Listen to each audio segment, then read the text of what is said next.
Hi friends, চলে আসলাম আর একটা নতুন রেসিপি নিয়ে। আজকে রান্না করব দম বিরিয়ানি। তাহলে চলো শুরু করা যাক। প্রথমে আমি চিকেনটা ম্যারিনেট করে নেব। এখানে সাধারণত চিকেন রান্না করতে যেগুলো মশলা দিতে হয় আমি সেগুলো দিয়েছি।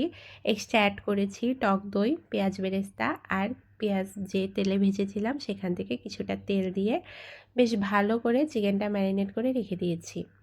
এবার কড়াইয়ে সামান্য পরিমাণ ঘি দিয়ে দিলাম। এবার ম্যারিনেট করা চিকেনগুলো দিয়ে দিচ্ছি। এখানে আমি এক্সট্রা করে কোনো জল ব্যবহার করব না। চিকেন থেকে যে জলটা উঠবে সেটা দিয়ে চিকেনটা বেশ ভালো করে সিদ্ধ হয়ে যাবে। এবার এখানে আমি কিছুটা আলু অ্যাড করব। বিরিয়ানিতে আলু ছাড়া একদমই ভালো লাগে না। এরপর এটা আমি ঢাকা চাপা দিয়ে আস্তে আস্তে কুক করে নেব। এদিকে বিরিয়ানির ভাতটা রেডি করে নেব। আমি আগে থেকেই জল বসিয়ে রেখেছিলাম, জলটা বেশ ভালো করে ফুটে উঠেছে। এবার এখানে আমি জিরে, এলাচ, 4-5টা কাঁচা লঙ্কা, একটুখানি তেল আর পরিমাণ মতো লবণ দিয়ে ধুয়ে রাখা বাসমতি চালগুলো দিয়ে দিচ্ছি।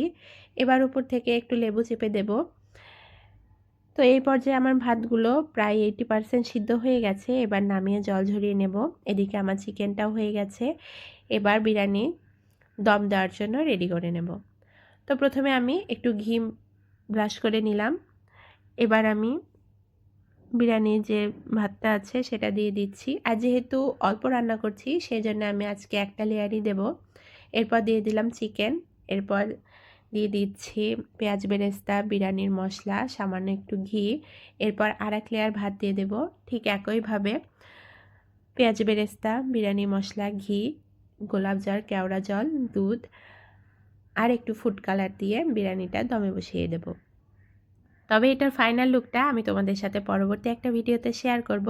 সেই পর্যন্ত সবাই ভালো থেকো, সুস্থ থেকো। বাই।